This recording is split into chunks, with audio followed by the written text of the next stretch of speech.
Започнуваме со нашата денешна утринска тема, која што веќе на стартот ја најавивме и денеска зборуваме за една програма или проект кој што е апсолутно добредојден, кога исто така ќе се осврнеме на нешто што е од општествено значење. Многу пати знаеме да слушнаме и да прочитаме вест или информација дека некој од нашите сограѓани е нападнат од куче и тука следуваат лавина реакции од една страна оние граѓани кои што се плашат и кои што можеби имале такво лошо искуство, од друга страна оние кои што нели се заштита или делот или членови на Сдруженијата за заштита на животни кои што сметаат дека и кучињата се животни кои што треба да се почитуваат, истовремено треба да се разберат и нивните реакции зошто се такви какви што се. За да се опфатат овие два дела или сето ова во целина, токму оваа програма ја нуди и поддршката на жртвите на напади од кучиња, но исто така и за тоа колку е важна превенцијата и едукацијата за тоа како граѓаните да го распознаат, речеме еве расположението на кучето, како да ги распознаат нивните реакции за истовремено да се заштитат, истовремено и да се нели прочита оној говор на телото како што имаат луѓето, така имаат и кучињата. Оние кои што дома чуваат кучиња сметаат дека си го познаваат сопственото куче, но во пракса тоа не се покажува. Така со оглед на статистиката која што денеска меѓу другото ќе ја споделат и нашите гости кои што го формираат овој проект или оваа програма.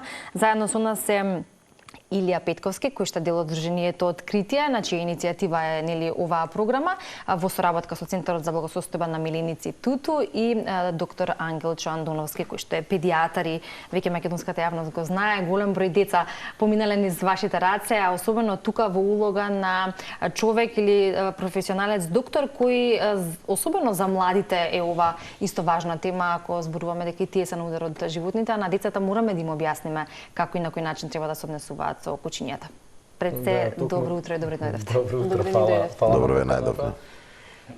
Оваа програма има за цел буквално да ги собере сите актери, сите луѓе кои што се инволвирани директно и индиректно во угризите од кучиња. Треба да кажеме првенствено дека ние се обративме до институциите во Македонија и од каде што добивме официјални податоци за колку има пријави на угриз на граѓани од кучиња. Тоа се најчесто бездомни кучиња кои што се поднесуваат пријави. Има од прилика 6 пријави на ден. Значи има 6 угризи во Македонија пријавени, зборуваме, на ден. И сега, проценката е од прилика 20 на угризи, затоа што голем дел од угризите не се пријавени. Зошто не се пријавуваат тие угризи? Многу често луѓето не ја познаваат процедурата, значи што треба да направат и затоа сме ние тука, сакаме да ги информираме, сакаме да направиме педагогија на таа тема, да знаат луѓето кои се нивните права, но исто така и нивните обврски кога чуваат миленик и многу често се случува да има и угризи од сопственото куче. Значи најголемиот дел од угризите не се бездомните кучиња, туку се кучињата кои што си ги чуваме дома и најчесто е гризнат сопственикот, кој што не знае како да се справи, како да ги препознае. И тоа треба да се пријави? Не дека треба да се пријави, ама ние треба да работиме на тоа да не се случува, да се случува што помалку, значи да се случува буквално поставување хиерархиско за хармонија домашна кон сопствениот миленик, затоа што кога го владееме расположението и карактерот на нашиот миленик, прво он е многу посреќен бидејќи се наоѓа во тоа семејство во наводници глутница каде што има алфа и каде што има правила и прописи и после тоа куче поинаку ќе се однесува и надвор кон другите. Имаме многу угризи и од комшиски кучиња да кажам, исто така што поретко се пријавуваат поради конфликти со комшијата и така натаму да се избегнат или тоа. Меѓутоа, за жал има стварно голем број. Светска здравствена организација во еден од своите документи зборува за епидемија на угризи. Буквално на светско ниво, на секаде во светот, тоа го прави современиот живот, да растат угризите, растат, пак ќе кажам, пред се од домашните сопствени кучиња и сакаме да влијаеме првенствено на луѓето кои што чуваат дома куче, да знаат како да се постават и посебно кај децата, бидејќи докторот ќе објасни после што се случува кај децата и зошто децата се први жртви на угриз од куче, значи има тука многу фактори кои влијаат и да знаат, кога знаат децата да се постават кон сопственото дома куче, ќе знаат многу и подобро да изреагираат и на улица и кон друго куче кое што не е сопственичко. Да, сакам да споменам исто како и ке луѓето, ако некој не разбира во однос на тоа како сме расположени, која би била нашата реакција и ако постојано се обидуваме некако нели да го кажеме или да го искажеме тоа нели во случајот на кучечки начин, тогаш и луѓето ќе бидат или како кучињата ќе бидат и агресивни, може да бидат понападни и така натака. Да. Тоа е се во склоп на природата кој што треба да се човечки разбере. И кучешка е стварно навистина многу поразлична. Кучињата се инстинктивни животни, значи стварно треба да збориме за инстинкт. Треба да престанеме да кажуваме дека куче не гриза без потреба. Но колку сме едуцирани и колку знаеме дека тоа е поразлично, колку не тргнуваме од себе и колку свесно разбираме дека се работи за Токму така, да. Свеста за жал е на многу ниско ниво. Значи многу често луѓето ги поистоветуваат кучињата со сами себе и тргаат од фактот дека доколку они не се вознемирени од нешто, дека и не би требало ни кучето да биде вознемирено од истото. Имаме во нашата екипа имаме ветеринарен доктор, педијатар господинот Ангелчо, имаме после тоа кинолог меѓународен кој што работел исто така на вежби со напад на куче, што е многу интересно, исто така на тестови на агресивност, е меѓу првите што има добиен сертификат во Македонија. После тоа имаме, зборевме преска, имаме членови на друштво со велосипедисти, значи за велосипедистите како да се постават при такви напади и како да избегнат до некаде, зашто за жал ние како невладина организација можеме да влијаеме само на општата свест. Не можеме да влијаеме на законите, не можеме да влијаеме на фактичката состојба. Зашто фактичката свест се промени, тогаш апсолутно, така само може да настанат промените буквално, затоа што фактичката состојба е дека денес има многу луѓе што се исплашени од кучиња и тие треба да се стварно да им се свати нивниот страв, дури да се третира во многу случаи. Страф им е да фрлат ѓубре, страф им е да одат на гости кај други луѓе затоа што имаат куче. Значи тоа е вистински страф, вистински фобии. И тие на вистина треба да се работи за една поголема хармонизација помеѓу кучињата и луѓето, затоа што денес, како што кажавте во преамбула, и тоа беше многу добро, дека се повеќе и повеќе се двои нашето општество, по милион основи е поделено за жал, еве и тоа стана дури основа за поделба, кај тие што као ги сакаат и тие као што не ги сакаат, а уствари секој има своја причина и до некаде треба да се работи заедно. Треба да се види суштината и причината. Да. Доктор Ангелчо, вие сте педијатар, познат по низ македонската јавност. Спомена Илија, бројни експерти се вклучени во тимот кој што нели работи на целиот овој проект. Каква е вашата вклученост во истиот, со оглед на тоа што споменавме и во неколку наврати дека децата се едни од првите жртви, а потоа ќе ни каже и Илија за оние најчести причини кои што ги вознемируваат кучињата, дали се тоа од страна на деца, возрастни и така натаму. Токму кога дојде Илија да разговара со мене околу оваа тема, беше баш суштинската ситуација се за децата. Нели, што би направиле ние за децата, и децата беа тие кои што најчесто се нападнати од кучињата. Статистиката кажува дека нормално дека во сите популации се нападнати, секоја возраст се нападнато, но децата зашто? Децата го имаат најголемиот страф. Децата не може да се одбранат од кучето. Кучето ги гледа со едни други очи, нели како кажеме со еден друг момент дека и тоа е како него или е поголем од него или е помало од него, па може да го нападне. Што е она што ги иритира кучињата? Чувството на страф. Детето не може да се одбрани. Тоа е помало, го осеќаат тоа, го чувствуваат сето тоа и тогаш напаѓаат. Нели, тоа е некој инстинкт кој што они го носат кај нив. Кога станавме да разговараме што е последицата од угризот. Пред малку Илија напомна дека фобично анксиозните растројства се првиот најголем проблем во целата ситуација која што се јавува. Значи тие деца кои што ќе бидат каснати од кучињата и кои што ќе бидат жртви на кучињата, подоцна се плашат од се апсолутно да бидат дел и да учествуваат во се. Дури што кажа пред малку Илија да се појават и да фрлаат ѓубре им е страв, да појдат да земат леб. Или на гости да отидат каде во некој семејство кој што чува куче. Апсолутно. Јас себе како човек кој што чува куче дома, значи јас имам лабрадор, тие се многу умни кучиња, сепак Сепак треба да се покаже дури во семејството кој е алфата во семејството. Значи, за да таа биде послушна, тој е дел на глутницата, како што рече Илија, ние треба да внимаваме. Значи, треба да му покажеме кој е доминантна личност во семејството, за да не настанат вакви проблеми. Гледајќи статистиката преку Светската здравствена организација и така натаму, утврдиме дека угризите се најчестиот момент, дека тие знаат да гризе зависно од расата на кучето и да остава таква тешка траума, психолошка, психијатриска и така натаму, на самата жртва. Јас ќе кажам дека тоа не е само пример кај дечињата. Тоа е пример и кај возрастните луѓе, кои што утре, како да се изразам, утре нема да се појават на улица, нели, поради причината дека ќе бидат угризени. И затоа пред малку дискутираме што би користеле ние против, нели, да се одбраниме, нели, од угризот од кучињата и од нападот на кучињата. Постојат секакви, да кажеме, помошни средства, да ги наречам, нели, ништо што нема да наштети на кучињата, е корисно за луѓето. Никако не сакаме да се наштети на кучето. Пред се кучето е најдобар пријател на човекот. И ние така, децата највеќе ги сакаат кучињата. Да. Значи, и велат убаво децата да растат со кучета. Апсолутно. Ние кои имаме проблеми, јас ќе зборам од еден аспект како доктор кој што работи ментално здравје на децата, значи Заводот за ментално здравје за деца и младенци и младост при здравствен дом, се наоѓа кај Симпо, нели? Ние работиме секоја патологија.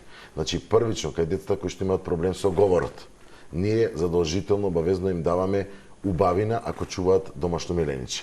За да почне детето да се труди да разговара со своето милениче. Да му се даде еден вид на емоција кој што е длабок порив однатре да го сака тоа суштество, а со него и да разговара. Имаме големи проблеми кај децата што се со аутизам, обично, нели, задолжително животните се нивните најдобри пријатели. И првиот социјален и милостив контакт е со кучињата или со мачињата и така натаму, со домашните миленичи.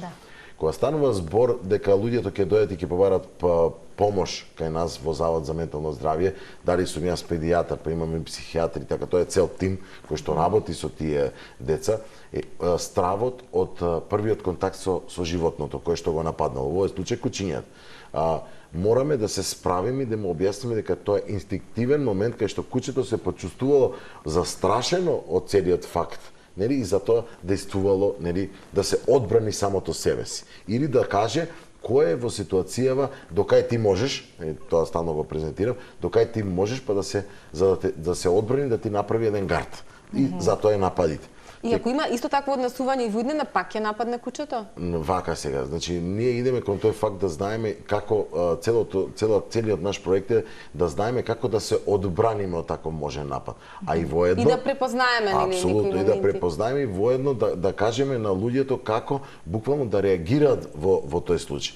Доколку настанат, нели, доколку настане напад, тука е она ајде за деца кои ќе зборам, педопсихијатриски момент каде што јас настапувам за третманот на таквите деца кои што имале проблем со напад. Што е најклучно или најважно во тој третман за да не остави тој момент последици на долг круг кај децата? Поготово тимот на Заводот за ментално здравје кај деца и младенци, нели, Симпо при здравствен дом, работи како тим. Тука е вклучен педијатар, тука е вклучен педагог, дефектолог, логопед и психолог. Психолошките работења се најбитни. Ние почесто ги викаме да се убеди дека детенцето дека не е проблем кучето, дека на некој начин, дека животното што го направило нападот не е виновно, за да утре тоа дете не создаде фобија. Да. И да не го водиме во еден процес од фобија да настане анксиозни напади, да ги има, од што највеќе се плашиме. Да, терапијата е повеќе психолошка, со тоа што ние, да кажеме, како нутритивен момент ги даваме витамините и така натаму, Б комплексот, нели, за да на некој начин ја направиме депривацијата на нервниот систем, кога ќе го види кучето, пак да не дојде до ексцитирање, тоест до стравот кој што настанал и поради таа причина кучето го атакувало. И Вилија може да ни каже кои се најчестите причини зошто кучињата напаѓаат или реагираат на одредени звуци. Ги споменавме велосипедистите, погледнавме и дел од инсертите каде што најчесто нели реагираат кучињата бездомни на тоа, затоа што досега зборувавме за угризи од домашни миленици, но ајде малку за она што ни се случува надвор од домот. Би рекол дека е буквално истата причина како и дома, иако ги немаме истите елементи на возбуда дома, меѓутоа Доколку дома не знаеме правилно да се поставиме кон сомственото куќе, нема да знаеме ни надвор кон тугите, уште помалку ќе знаеме кон. Но не секој чува куќа дома. Апсолутно, не, Како и тие другите луѓе, да. Се согласувам. Сакам да кажам за првата причина на угриз, луѓето што чуваат дома, кои што се навистина првите жртви, да кажам, на кучиња се буквално во домашни услови. Истото тоа се пренесува и надвор. Сега, некој што не чува куќе, меѓутоа кој што го има некое слично сваќање, сега ќе пробам да се дообјаснам, тоа што го кажа докторот е првенствено страва. Значи кучињата имаат таков добар мирис да почувствуваат, значи се користат многу, има терапевски кучиња, значи пред епинапад можат да го препознаат уште пред да се случи паничен напад и така натаму, ги чувствуваат нашите хормони, нашите феромони, значи навистина може да почувствуваат што се случува во нашето тело. Најчесто се гризнати луѓе што се плашат од кучиња, за жал. Значи стварно не е охрабрувачки ова, меѓутоа најчесто се луѓето кои што они ги го чувствува по одот, го чувствува по начинот на однесување и така натаму. Тоа е буквално првата причина за жал на луѓе. Секогаш, ако сте приметили, има луѓе кои што се повеќе пати истиот човек е гризнат. За разлика од други, јас например во мојата професионална сфера сум гризнат како и сите грумери во светот. Да. Ние сме најгризнатата професија, убедливо, значи пред сите други професии кои работат со кучиња или било што, сме најгризнатите и знаеме, точно знаеме да навлеземе во психологијата на куќето, затоа што треба 2 сати да работиме со него и оно да соработува со нас, а не секој сака да соработува со нас. Тука ја гледате, тој психолошки момент навистина е многу важен, значи тие луѓе што се плашат, навистина треба да ни се обратат за да работиме заедно, за да успеат малку по малку да го надминат сопствениот страв. Работа имаме, значи зборевме на луѓе кои што биле жртви или кои што едноставно имаат страв со мали кутриња пред се, значи со папи ги зимаме од малечки, почнуваме да работиме со нив и малку по малку. Сега ако немаме дома куќе, секако дека не треба секој да чува куќе, значи тоа стварно секогаш го нагласувам.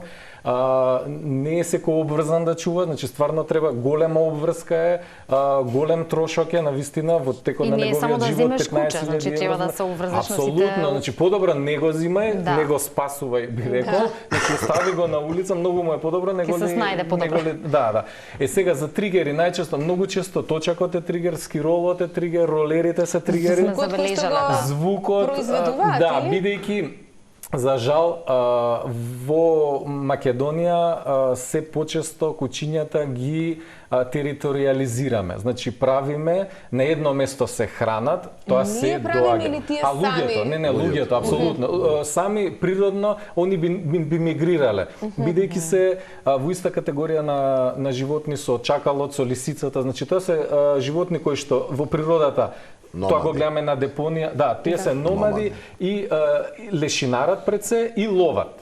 Значи има кучиња што ловат, има такви спектакуларни сведоштва во Македонија на кучиња што ловат и тоа голем дивеч збора.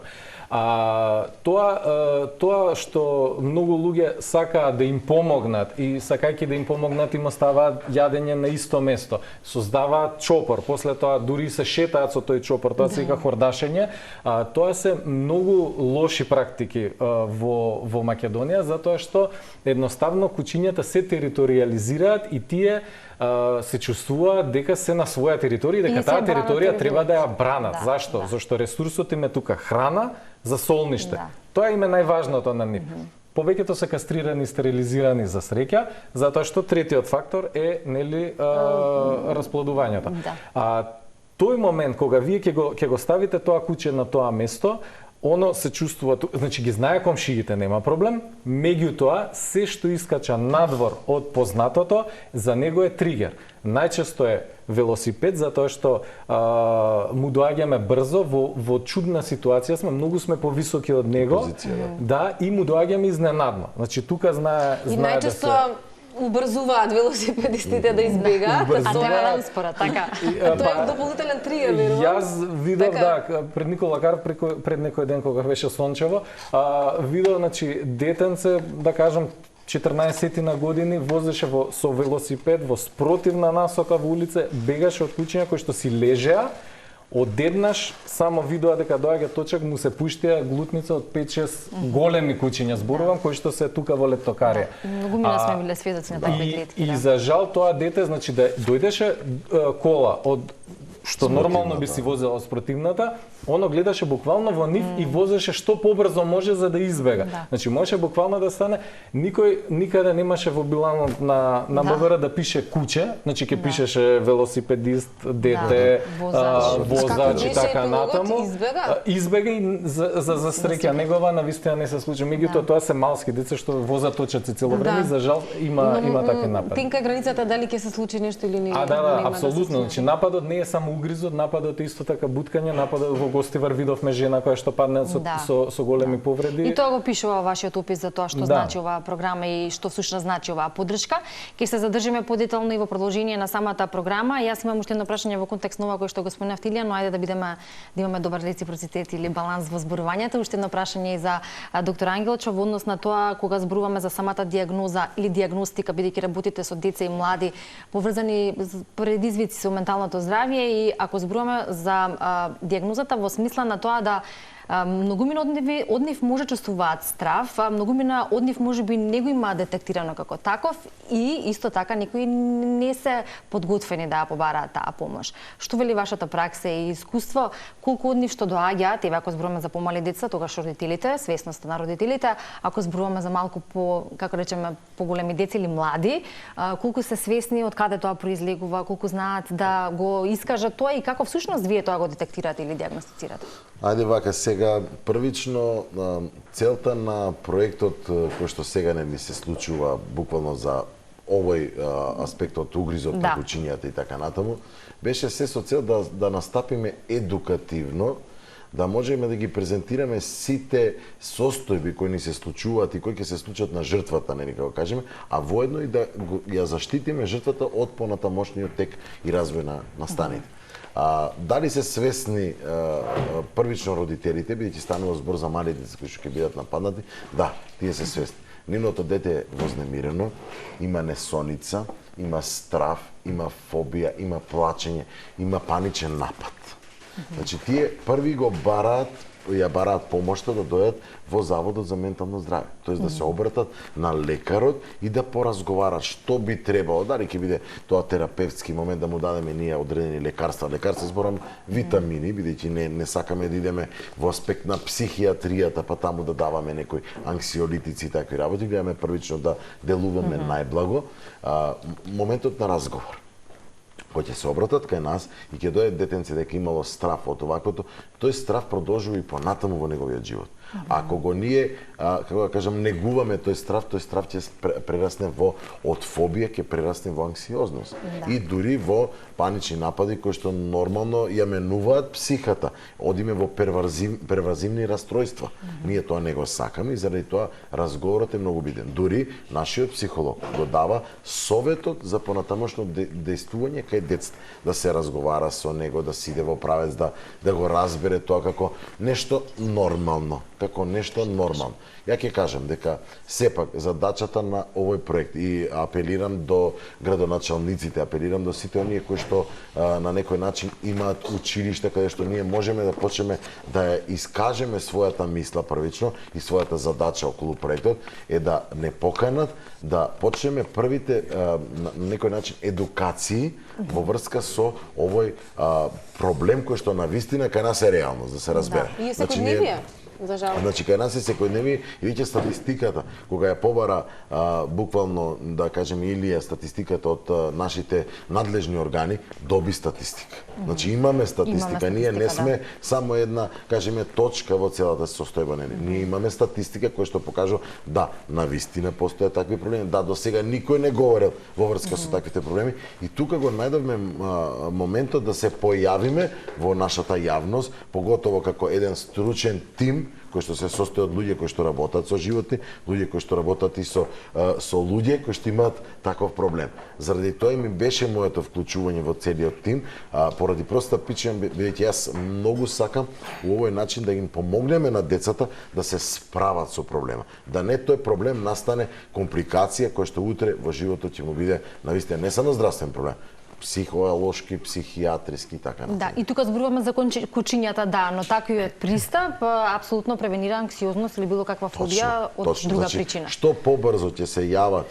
на разговор кај нас, тоест ќе дојдат, ќе побараат таква помош, побрзо ќе им биде дадена првата помош, за да не настанат другите компликации кои што само ги напомнав, а не ни сакам да дискутирам за нив, бидејќи тоа е една опширна и голема тема. Да, затоа рековме ќе ве викнеме во следна прилика малку поконкретно на таа тема и бидејќи ни тече времето и во интерес истото, Илија само уште како заокружување за тоа што се содржи овој проект, поточно она кој што го имате во делот на едукативни работилници, сите тие подточки кои што ги има и на вашата страна откритие.мк за оние кои што се заинтересирани да прочитаат, што се опфаќа оваа поддршка и јас би сакала уште нешто, ако може во кратки црти, сметам дека е важно.